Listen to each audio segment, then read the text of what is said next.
Dear students, welcome to the new chapter 10, Circles. Circles chapter आपने class 9th में भी पढ़ा है और कुछ थ्योरम्स भी पढ़ी हैं. Perpendicular from the centre bisects the chord और equal chords are equidistant from the center and many more. 10th class में सर्कल में कुछ नई चीज़ें आएंगी. कॉर्ड तो पहले से हम लोग जानते ही हैं. सर्कल के किन्हीं भी दो पॉइंट को ज्वाइन करने वाला line segment drawn from any point on the circle to any other point on the circle. Line segment बोल रहे हैं डेफिनेशन में, उसी से क्लियर है कि इसके दोनों एंड पॉइंट फिक्स्ड हैं और दोनों सर्कल के ऊपर ही होते हैं. If this chord passes through the center, it becomes diameter. So I can say that diameter is the longest chord in a circle.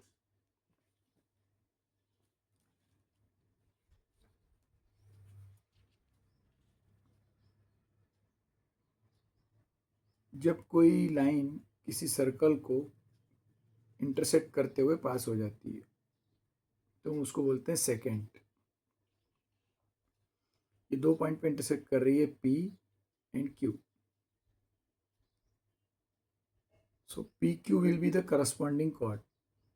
इस सेकेंड के लिए PQ कॉर्ड हो जाएगी. सेकेंड नाम है लाइन का. हमको पता है कि line can be produce indefinitely on both sides. दोनों तरफ इसके एरो बनाए जाते हैं. तो ये इधर कितनी भी प्रोड्यूस की जा सकती है, दूसरी साइड भी प्रोड्यूस की जा सकती है.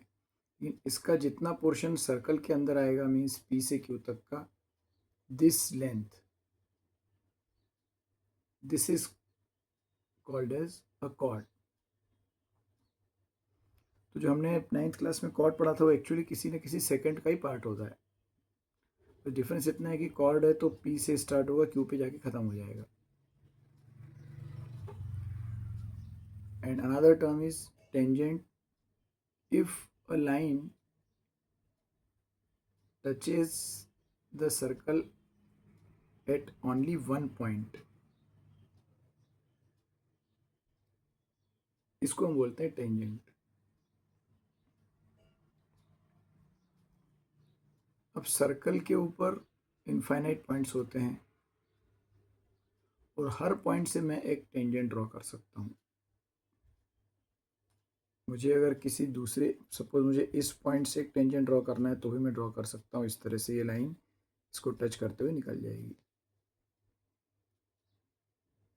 सो since there are infinite points on a circle, there will be infinite tangents. अब ये सेकेंड में और टेंजेंट में डिफरेंस क्या है? ये एक सेकेंड ड्रॉ की हुई है PQ.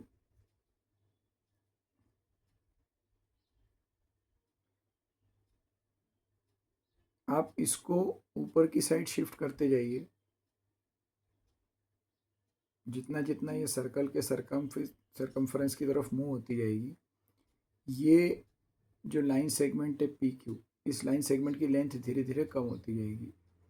यहाँ पे आएंगे तो ये दोनों पॉइंट्स एक दूसरे के थोड़े करीब आ जाएंगे. और सर्कल की तरफ शिफ्ट करेंगे तो ये और पास. आप देख सकते हो इस लाइन सेगमेंट से इसकी डिस्टेंस, इस लाइन सेगमेंट से इसकी लेंथ कम है. इसका नाम सपोज RS MN.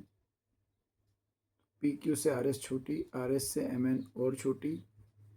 इस तरह से करते करते जब आप एक स्टेज ऐसी आएगी जब ये सेकेंड जस्ट सर्कल को टच करते हुए निकल जाएगा. मीन्स ये दोनों पॉइंट पास आते आते आते आते एक टाइम ऐसा आएगा कि ये दोनों पॉइंट कोइंसिडेंट हो जाएंगे. मीन्स ये P और Q, ये P और Q दोनों तरफ से पास में आते आते आते आते जब एक ही पॉइंट पे दोनों आ जाएंगे, मीन्स दोनों पॉइंट जब कोइंसिडेंट हो जाएंगे तो वो बन जाता है tangent. It means I can say that tangent is a special case of a secant where the two end points of its corresponding chord coincide. किसी सेकेंड के करस्पॉन्डिंग कॉर्ड मतलब ये पी से क्यू तक की डिस्टेंस, किसी second के corresponding cord के जो दोनों एंड पॉइंट्स हैं वो जब कोइंसिडेंट हो जाते हैं तो वो बन जाती है टेंजेंट। तो इसको दो तरह से बोला जा सकता है कि सिर्फ एक ही पॉइंट पे टच करते हुए सर्कल को ये निकल जाती है, और मैं दूसरी तरफ से बोलूँ कि पॉइंट हैं तो दो, लेकिन वो दोनों एक ही लोकेशन पे हैं, एक ही पोजीशन पे हैं। ये पॉइंट धीरे धीरे पास खिसकते दोनों पॉइंट एक ही जगह आ गए, मतलब दोनों पॉइंट कोइंसिडेंट हो गए। तो दो तरह से इस चीज़ को, टेंजेंट को समझा जा सकता है।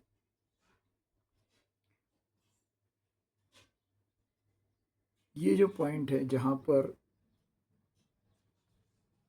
टेंजेंट सर्कल को टच करता है, अभी हमने डिस्कस किया सर्कल के ऊपर इनफाइनाइट पॉइंट्स हैं। सिमिलरली ये जो टेंजेंट है इसके ऊपर भी इनफाइनाइट पॉइंट्स होंगे, इसको आप कितना भी प्रोड्यूस कर सकते हो आगे। सेकेंड और टेंजेंट ये दोनों लाइंस के नाम हैं और कॉर्ड नाम है लाइन सेगमेंट का। तो इस लाइन के ऊपर इनफाइनाइट पॉइंट्स होते हैं, लाइन के भी इनफाइनाइट पॉइंट्स हैं, सर्कल के भी इनफाइनाइट पॉइंट्स हैं। इन सब में सिर्फ एक ही पॉइंट ऐसा है जो लाइन और सर्कल के ऊपर कॉमन है, ये पॉइंट जहाँ पर दोनों एक दूसरे को टच कर रहे हैं। सर्कल के जिस पॉइंट पे टेंजेंट टच करते हुए निकल जाती है वो वाला पॉइंट सर्कल के ऊपर भी आएगा और वो वाला पॉइंट लाइन के ऊपर भी आएगा। लाइन के बाकी जितने भी पॉइंट्स हैं इनफाइनाइट पॉइंट्स, वो सब अलग हैं, सर्कल के ऊपर नहीं आएंगे। और सर्कल के जितने भी रिमेनिंग पॉइंट्स हैं इन इनफाइनाइट पॉइंट में से, वो सब अलग हैं, ये लाइन के ऊपर नहीं आएंगे। So this point is common between circle and tangent, और इस पॉइंट को बोलते हैं पॉइंट ऑफ कॉन्टैक्ट।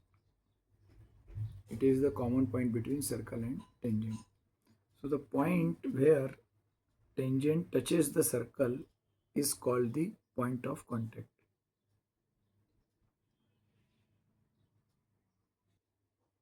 ये कुछ बेसिक टर्म्स, कुछ बेसिक डेफिनेशंस डिस्कस करना जरूरी है चैप्टर स्टार्ट करने के पहले।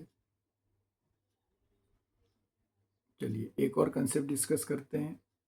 अभी तक हमने secant, tangent, point of contact, chord, ये टर्म्स डिस्कस कर लिए हैं। एक और केस डिस्कस करते हैं। Suppose this is a circle and this is a tangent P Q. The point of contact is P. This tangent touches the circle at point P.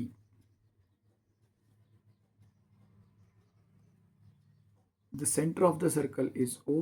तो circle के centre से सर्कमफरेंस तक ये जो distance होती है इसको हम बोलते हैं रेडियस।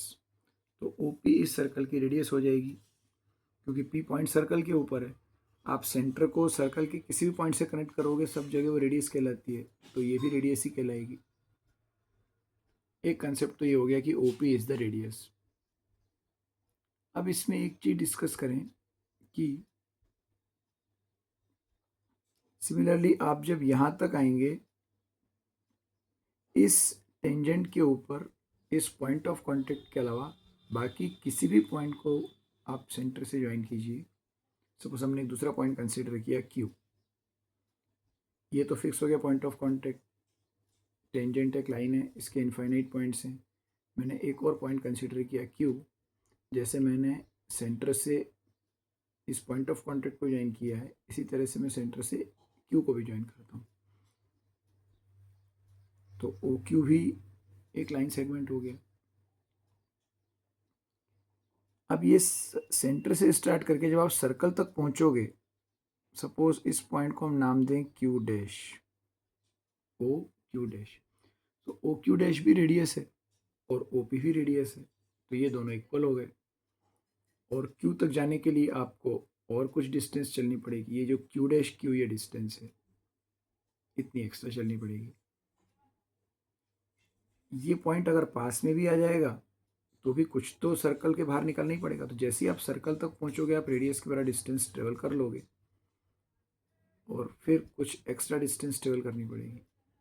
सिमिलरली ये हमने राइट साइड पे लिया था, अगर मैं लेफ्ट साइड पे कोई पॉइंट लेता हूँ, सपोज मैं यहाँ पे कोई पॉइंट लेता हूँ R और इस पॉइंट को ज्वाइन करता हूँ और ये इस पॉइंट का सपोज मैंने बोल दिया कि ये R डैश है, तो O से R डैश तक ये तो हो गई रेडियस, इतना एक्स्ट्रा चलना पड़ेगा। तो आप सर्कल के आप इस पॉइंट ऑफ कांटेक्ट के नज़दीक आते जाइए, फिर भी सर्कल से तो बाहर निकलना ही पड़ेगा, तो रेडियस से ज़्यादा ट्रेवल करना पड़ेगा। तो इन सब में सबसे छोटी डिस्टेंस कौन सी हुई? OP। इस OP के राइट साइड में जाओगे तो भी OP से ज़्यादा डिस्टेंस ट्रेवल करनी पड़ेगी, लेफ्ट साइड में जाएंगे तो भी OP से ज़्यादा डिस्टेंस ट्रेवल करनी पड़ेगी उस पॉइंट तक पहुंचने के लिए। तो इन सारे पॉइंट्स में जो सबसे छोटी डिस्टेंस है वो है OP। अब एक इसमें कंसेप्ट और आता है मैथ्स का, ये हमारी एक लाइन है RQ, टेंजेंट है, इसके बोथ साइड पे एरो बना देते हैं, और सर्कल का सेंटर मीन्स ये एक पॉइंट है। किसी भी पॉइंट से किसी भी लाइन की जो लीस्ट डिस्टेंस होती है, least distance of any point from any line is the perpendicular distance. कोई भी एक लाइन हम ड्रॉ करें, उसकी किसी भी पॉइंट से जब डिस्टेंस कैलकुलेट करनी होगी, आपको उस पॉइंट से उस लाइन तक पहुंचना है, तो जब आप उसके परपेंडिकुलर चलोगे तो सबसे कम डिस्टेंस ट्रेवल करनी पड़ेगी, means it will be the perpendicular distance. इसका एक और प्रूफ क्या है, ये एक लाइन है, ये एक पॉइंट है, इस पॉइंट को इस लाइन के अलग अलग पॉइंट से आप कंसीडर कीजिए, सॉरी कनेक्ट कीजिए, और इन सब में एक है जो कि परपेंडिकुलर होगा, 90 डिग्री पे होगा। इनको कुछ नाम दे देते हैं, O A B C D E F and so on. This OAB will be a right angle triangle. हमने OA को परपेंडिकुलर माना है कि O से लाइन की जो परपेंडिकुलर डिस्टेंस है वो है OA। इस लाइन का नाम अगर मैं बोलूँ CF, so I can say that OA perpendicular to CF. So OAB is a right angle triangle, and we know that in a right angle triangle hypotenuse is the longest side and the side opposite to right angle is the hypotenuse. तो इस point की ये सारे point A भी इसी line पे है, B भी इसी लाइन के ऊपर है, तो इस ट्रायंगल में OB will be the longest side. It means OB will be greater than OA, हमारे राइट एंगल ट्रायंगल के कंसेप्ट से। अगर कोई दूसरा ट्रायंगल भी लेंगे OC, then OC will also be greater than OA. OF is greater than OA, OE is greater than OA, OD is greater than OA। तो ये F E ये सब पॉइंट हम पास पास आते जा रहे हैं, ये पॉइंट कितना भी पास में आ रहा है, कितना भी इस A के पास में आ रहा है, फिर भी इस पॉइंट से ये डिस्टेंस OA से तो ज़्यादा ही रहेगी, क्योंकि हर जगह राइट एंगल ट्रायंगल बनेगा। OAD ये भी एक राइट एंगल ट्रायंगल है, तो उसका हाइपोटेनियस OD होगा, which will be definitely greater than OA। हम अभी बेस का नाम भी नहीं ले रहे हैं, बेस से कंपेयर नहीं कर रहे हैं, हमको लॉन्गेस्ट साइड होती है तो तीनों साइड में सबसे बड़ी साइड होती है, तो हम सिर्फ हाइपोटेनियस का परपेंडिकुलर के साथ कंपेयर कर रहे हैं। परपेंडिकुलर OA है, इन सब राइट एंगल ट्रायंगल में परपेंडिकुलर फिक्स है OA और हाइपोटेनियस चेंज होते जा रहे हैं, और ये सारे के सारे हाइपोटेनियस कितना भी छोटा होगा तो भी OA से तो बड़ा ही होगा। इट मीन्स कि इन सब में जो सबसे छोटी लेंथ है वो है OA, बाकी सब OA से बड़ी हैं। और ये सबसे छोटी डिस्टेंस कब मिली है? जब हमने इसको परपेंडिकुलर ड्रॉ किया है। मीन्स आप एक पॉइंट को लाइन के अलग अलग पॉइंट से कनेक्ट कर सकते हैं, वो पूरी फ्रीनेस है आपके पास, लेकिन उन सब में जब आप परपेंडिकुलर डिस्टेंस चलते हुए जाओगे, फिर जिस पॉइंट पे पहुंचोगे वो पॉइंट इस पॉइंट से नियरेस्ट होगा, उसकी डिस्टेंस सबसे कम होगी। इसलिए यहाँ पर कंक्लूजन लिखा हुआ है least distance of any point from any line is the perpendicular distance. तो सबसे छोटी डिस्टेंस वो होती है जो परपेंडिकुलर बनता है। बाकी सारे एंगल अलग अलग हैं, ये सारे अलग अलग एंगल हैं। इन सब में जो 90 डिग्री वाला, इसके राइट हैंड साइड पे जाएंगे तो भी डिस्टेंस बढ़ती जाएगी, इसके लेफ्ट हैंड साइड पे जाएंगे तो भी डिस्टेंस बढ़ती जाएगी। एक एक कंसेप्ट हुआ। तो ये सेंटर है, टेंजेंट मीन्स एक लाइन है, और इसी कंसेप्ट को हम यहाँ इसी कंसेप्ट को हम यहाँ पे ट्रांसफर करें तो ओ पी आर ये भी एक राइट एंगल ट्रायंगल है। इसी तरह से ओ पी क्यू ये भी एक राइट एंगल ट्रायंगल है। इन सब में जो परपेंडिकुलर डिस्टेंस है वो सबसे छोटी होगी, जो कि रेडियस है। इसका मतलब पॉइंट ऑफ कॉन्टेक्ट्स को आप सेंटर से जब ज्वाइन करोगे तो वो जो रेडियस बनेगी it is always perpendicular to the centre. Suppose मैं यहाँ पे कोई दूसरी टेंजेंट ड्रॉ करता हूँ इस तरह से, तो अब उसका पॉइंट ऑफ कांटेक्ट हो गया ये। अब मैं अगर इस पॉइंट ऑफ कांटेक्ट को सेंटर से ज्वाइन करूँ तो यहाँ भी एंगल बनेगा 90 डिग्री का। So the angle between tangent and radius through point of contact. Radius तो इनफाइनाइट होती है सर्कल में, इनफाइनाइट पॉइंट्स हैं और हर पॉइंट को आप सेंटर से ज्वाइन करोगे तो एक रेडियस बनती जाएगी। तो हम किस रेडियस की बात कर रहे हैं? जो पॉइंट ऑफ कांटेक्ट से पास होती है। Radius through point of contact, suppose ये पॉइंट ऑफ कांटेक्ट का नाम है एस, तो ये रेडियस ओ एस और ये टेंजेंट, ये दोनों एक दूसरे के परपेंडिकुलर होंगे। बढ़ते हैं आगे। हमने एक्सरसाइज 10.1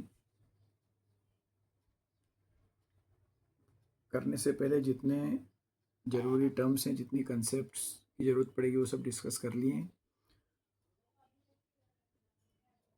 एक्सरसाइज 10.1 स्टार्ट करते हैं।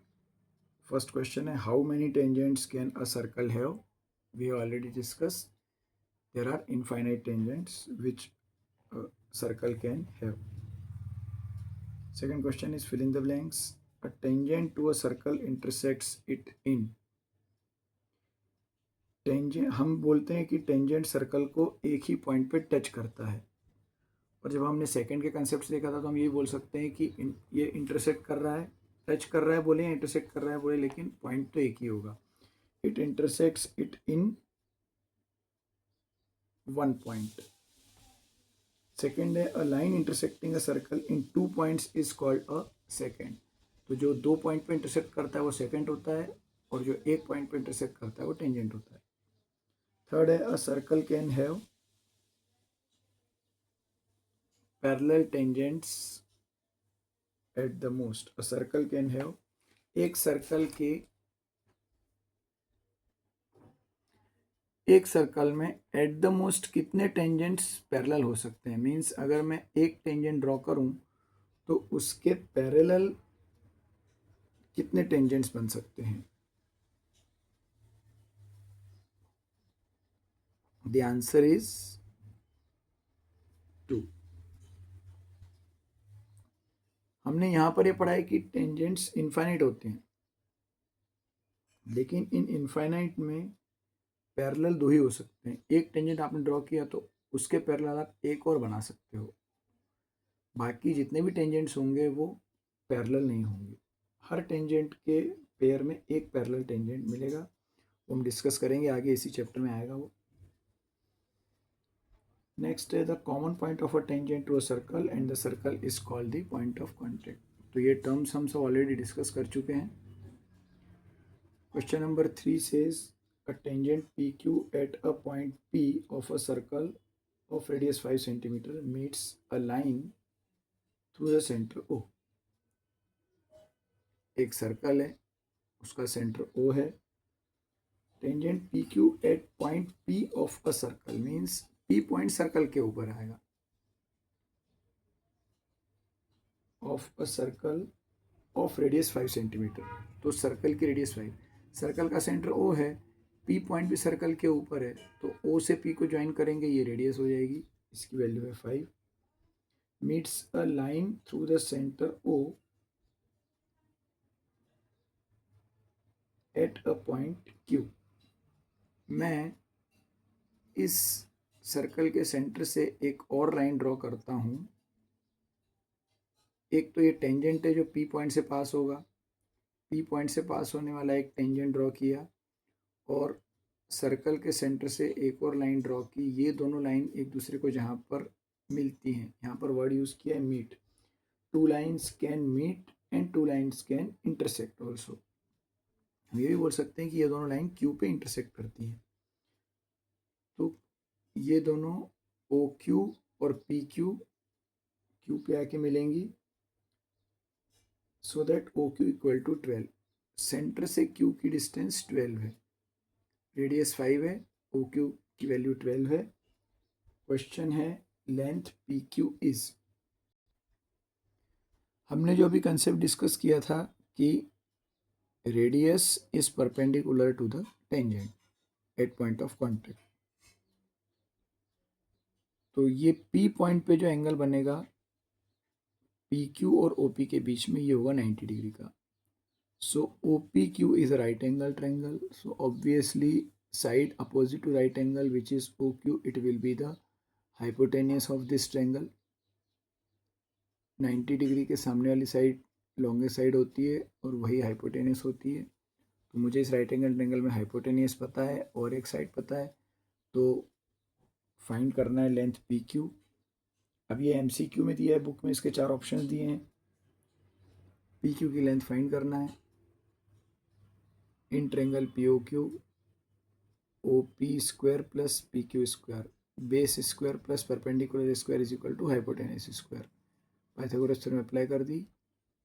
ओ पी की लेंथ है 5 स्क्वायर, पी क्यू फाइंड करना है, P Q square, O Q 12 है, 12 का square, 25 plus P Q square equal to 144।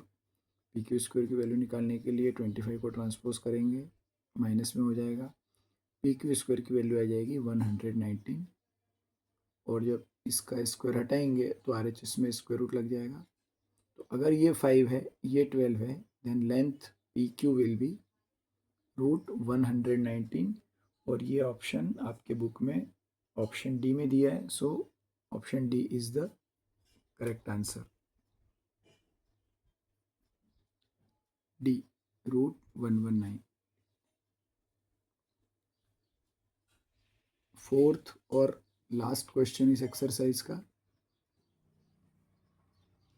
Draw a circle and two lines parallel to a given line such that one is a tangent and the other a secant। एक circle draw करना है, कर लिया। Two lines parallel to a given line, कोई एक line है, suppose मैंने circle के बाहर एक लाइन ड्रॉ की A B. Two lines parallel to a given line, इस लाइन के पैरेलल मुझे 2 लाइन बनानी है, उनमें से एक सर्कल का टेंजेंट होना चाहिए और एक सेकेंड होना चाहिए। सेकेंड बोला तो मैंने एक लाइन ड्रॉ कर दी EF, जो कि सर्कल को 2 पॉइंट पे टच करते हुए जा रही है AB के पैरेलल। सिमिलरली AB के ही पैरेलल एक और लाइन ड्रॉ करनी है जो कि सर्कल को टेंजेंट होनी चाहिए, मीन सिर्फ एक ही पॉइंट पे टच करते हुए जानी चाहिए, तो वो हो गई CD। तो ये सिर्फ इस तरह के क्वेश्चन सिर्फ सेकेंड, टेंजेंट, इनका रिवीजन करवाने के लिए ही दिए जाते हैं। एक लाइन है, इसके अगर पैरेलल ड्रॉ करेंगे तो एक टेंजेंट बन गया, इसी के पैरेलल में एक टेंजेंट और बना सकता हूँ, वो ठीक ऐसे पास हो जाएगा। AB हो गया, CD हो गया, EF हो गया, तो ये हो जाएगा GH।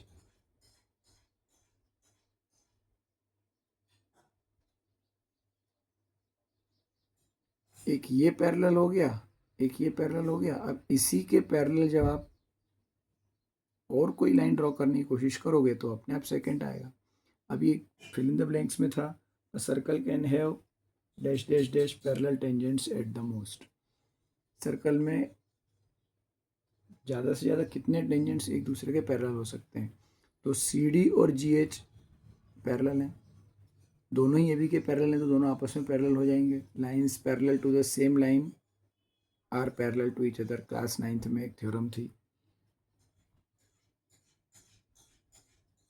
लाइन्स एंड एंगल्स वाले चैप्टर में।